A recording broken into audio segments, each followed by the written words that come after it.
একটু আফসোসের সাথে একটি কথা বলতেই হয়, আমরা একটি ছোট্ট একটা বিষয়কে কেন্দ্র করে অলরেডি সোশ্যাল মিডিয়াতে ব্যাপক লেখালেখি হচ্ছে এবং মিডিয়াও এই বিষয়টাকে হাইলাইট করে সামনে আনতেছে। আপনারা দেখেছেন কিছু কিছু মিডিয়াতে এভাবে প্রচার করা হচ্ছে যে স্ত্রী এবং সন্তানের লাশ জেলখানার ভিতরে আনতে হলো আসামিকে দেখানোর জন্য। সন্তানকে হত্যা করে মা নিজে ফাঁসির রশি গলায় দিয়ে অর্থাৎ আত্মহত্যা করেছে, মারা গেছে। আর আসামিকে প্যারোলে মুক্তি দেওয়া হলো না, এটা বেইনসাফি করা হয়েছে, এটা জুলুম করা হয়েছে।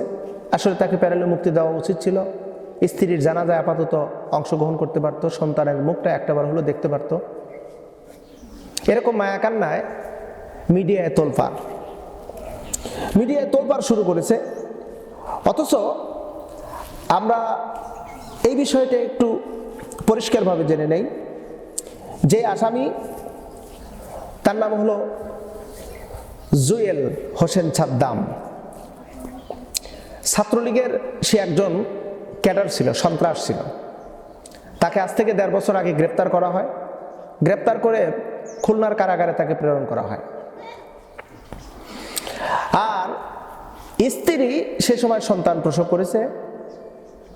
লেখা হচ্ছে, মিডিয়াতে এভাবে প্রচার করা হচ্ছে যে স্বামী জেলখানায় থাকার কারণে এই মেয়ের দিনের পর দিন খেয়ে না খেয়ে জীবন অতিবাহিত করতেছে, অর্থাৎ তাদের জীবনটা বড় কষ্টদায়ক, বেদনাদায়ক হয়ে গেছে, যার কারণে সন্তানকে মেরে এই সাদ্দামের স্ত্রী আত্মহত্যা করেছে।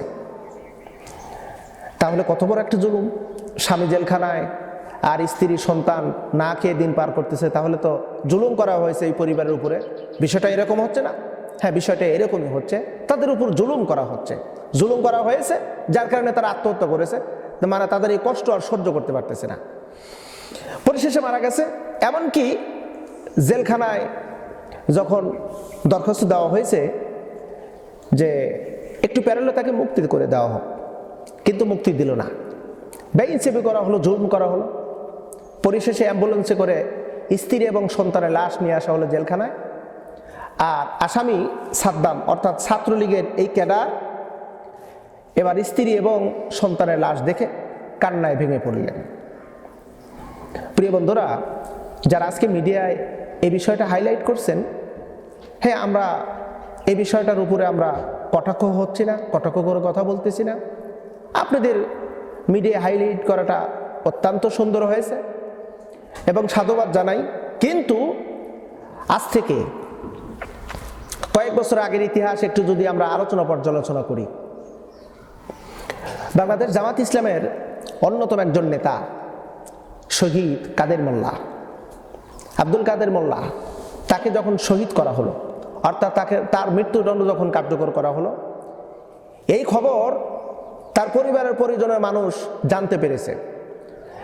শহীদ আব্দুল কাদের মোল্লার লাশটাকে তার নিজ বাসভবনে নিয়ে যাওয়া হবে, অর্থাৎ ফরিদপুর নিয়ে যাওয়া হবে। এই সংবাদ যখন তার আত্মীয় স্বজন অর্থাৎ শহীদ আব্দুল কাদের মোল্লার পরিবারের লোকজন যখন জানলো, তখন তারা ঢাকা থেকে ফরিদপুরের উদ্দেশ্যে বের হচ্ছিলেন। তার পরিবারের সদস্যরা 11 জন, তাদের গাড়িবহরে হামলা করা হলো। হামলা করলো কারা? হামলা করলো ছাত্রলীগ এবং যুবলীগের সেই সন্ত্রাস ক্যাডার বাহিনীরা। আহত করা হলো, রক্তে রঞ্জিত করা হলো। শুধু তাই নয়, বরং তাদেরকে সেই জায়গায় কোনো মায়া মহব্বত ভালোবাসা দেখানো হয়নি, বরং তাদেরকে পুলিশ গ্রেপ্তার করে জেলখানায় নিয়ে গেল। সেই জায়গায় শহীদ আব্দুল কাদের মোল্লাকে তো মেরে ফেলা হলো, মৃত্যুদণ্ড কার্যকর করা হলো।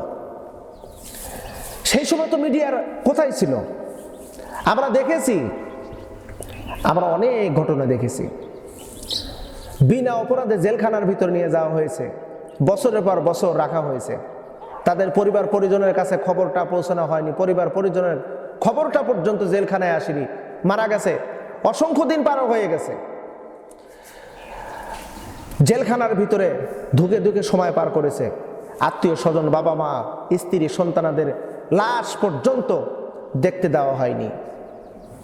আমরা কি ইতিহাস ভুলে গেছি? আমরা ভুলিনি। এই মিডিয়া আজকে যারা মায়া কান্না করতেছে, এই মিডিয়ায় এক সময় চুপচাপ ছিল। তারা ফ্যাসিস্টের পক্ষে অবস্থান করে ইসলামিক আন্দোলনের কর্মীদের বিরুদ্ধে তারা পদার্পণ করেছিল। সংবাদগুলো সামনে এনে হাইলাইট করা হয়নি। এটা হলো তাদের মায়া কান্না। এই মায়া কান্না করে কোনো লাভ নেই। তবে হ্যাঁ, যদি ইনসাফ প্রতিষ্ঠিত হয়, একজন শত্রুও সেই ইনসাফ পাবে, একজন জেলখানার আসামি সেও ইনসাফ পাবে। সেই ইনসাফ যদি প্রতিষ্ঠিত হয় এই দেশে, আর সেটা প্রতিষ্ঠিত হওয়ার সুবর্ণ সুযোগ 12 তারিখে আপনি ইনসাফকে প্রতিষ্ঠিত করার সুবর্ণ সুযোগ পাবেন। যদি ইনসাফ প্রতিষ্ঠিত করতে পারেন, তাহলে ইনশাল্লাহ আশা করি জেলখানার একজন আসামিও ইনসাফ পাবে। এবার আসুন, এই স্ত্রী এবং সন্তান মারা গেল, আর সাদ্দাম জেলখানার ভিতর থাকলো, আর স্ত্রী, যেটা মিডিয়ায় প্রচার করা হচ্ছে, তাদের খাবারের অভাবের কারণে, কষ্টের কারণে, জুলুমের কারণে তারা আত্মহত্যা করেছে। প্রিয় বন্ধুরা, আপনারা একটু অবগত হন না? ফ্যাসিস্টের যে 16টা বছর ছিল, স্বৈর শাসনের 16টা বছরের ইতিহাস একটু পর্যালোচনা করেন। ইসলামিক আন্দোলন অর্থাৎ বাংলাদেশ জামাতে ইসলামের কোনো নেতা বা কর্মীকে যদি গ্রেপ্তার করা হয়েছে, অন্যায়ভাবে করা হয়েছে, পুরোটাই লিগালিভাবে অন্যায়। কারণ বাংলাদেশ জামাতে ইসলামের কোনো নেতা, কর্মী, সহযোগী সদস্য কোনো অন্যায় অপকর্মের সাথে সম্পৃক্ত ছিল না, বর্তমানে নয়, ভবিষ্যতেও থাকবে না ইনশাআল্লাহ। তবে দুই একটা হলো ব্যতিক্রম। আমরা বলতেছি দুই একটা ব্যতিক্রম। সেটা হলো, যদি কোনো ব্যক্তি ব্যক্তিগতভাবে কোনো অন্যায় অপরাধ করে, তারপরেও তার জন্য আইন সমান। জেলখানায় নিয়ে যাওয়া হয়েছে হাজার হাজার জামাত ইসলামের নেতা কর্মীদেরকে, ছাত্র শিবিরদেরকে। কই আমার সংগঠনের জামাত ইসলামের কোনো নেতা কর্মীর পরিবারের মানুষ এই অভাব অনটনের দিন কাটাচ্ছে, খুব কষ্টে দিন যাপন করতেছে, এরকম খবর তো আমরা পাইনি। কেন পাইনি? তার কারণ হলো, এটা হলো ন্যায় ইনসাফের একটি সংগঠন। পরিবারের কাউকে যদি অন্যায়ভাবে জেলখানায় নিয়ে যাওয়া হয়েছে, সংগঠনের আর ভাইয়েরা যারা আছে, ওই পরিবারের দায়িত্ব তারা নিয়েছে। খাবার দাবার, হাট বাজার, চিকিৎসা, শিক্ষার সম্পূর্ণ ব্যবস্থা সংগঠনের অন্যান্য কর্মীরা দায়িত্ব নিয়েছে। সাদ্দাম এমন একটা সংগঠন করে, যেই সংগঠন করে তার এই ফায়দাটা সে উসুল করতে পারলো না, যাতে সে জেলখানায়, তার স্ত্রী আর সন্তান বাড়িতে রয়েছে, তার খাবার দাবারের ব্যবস্থা, তার সংগঠনের দায়িত্ব কোনো কর্মীরা কেউ দায়িত্ব নিল না। অথচ জামাত ইসলামের যদি কোনো নেতা, কর্মী, সহযোগী সদস্য, সমর্থক, সে যদি ফ্যাসিস্টের সময় যদি জেলখানায় নিয়ে যাওয়া হয়েছে, এই সংগঠনের অন্যান্য কর্মীরা সহযোগিতা করেছে। এই মাত্র 1.5 বছরেই জুলুম সহ্য করতে পারলো না, তার স্ত্রী আত্মহত্যা করলো। আর যারা বছরের পর বছর জেলখানার ভিতরে ছিল, বছরের পর বছর, তাদের পরিবার পরিজন কিভাবে চলেছে?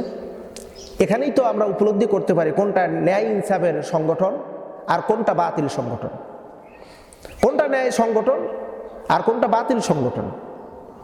আজকে যারা মিডিয়ায় এই সাদ্দামের এই বিষয়টাকে নিয়ে হাইলাইট করতেছেন, তাদের প্রতি আমাদের একটাই কথা হলো, আপনারা ন্যায় ইনসাফকে মিডিয়াতে হাইলাইট করুন, প্রচার করুন। দেখবেন আপনাদের সম্মান কদর অনেক বাড়বে, জাতি আপনাদেরকে বিশ্বাস করবে। মিডিয়াকে তখন বিশ্বাস করে না, মিডিয়া তো গোলাম হয়ে যায়। ফ্যাসিস্টের সময় গোলাম হয়ে গেছিল, এখন আমরা দেখতে পাচ্ছি আর একটা দলের তারা দালালি করা অলরেডি শুরু করে দিয়েছে, চামচামি করা শুরু করে দিয়েছে। এগুলো করবেন কেন? আপনারা সৎ নিরপেক্ষ হয়ে থাকেন, দেখবেন আপনাদের সম্মান কদর অনেক বাড়বে। প্রিয় বন্ধুরা, আসলে আমরা মূল বিষয়টা বুঝলাম। এই সাদ্দামের এই ঘটনাটা, অর্থাৎ এই ছাত্রলীগের ক্যাডারের যে ঘটনাটা, এটা প্রচার করা হচ্ছে মূলত ভারতের এজেন্ডা বাস্তবায়ন করার জন্য।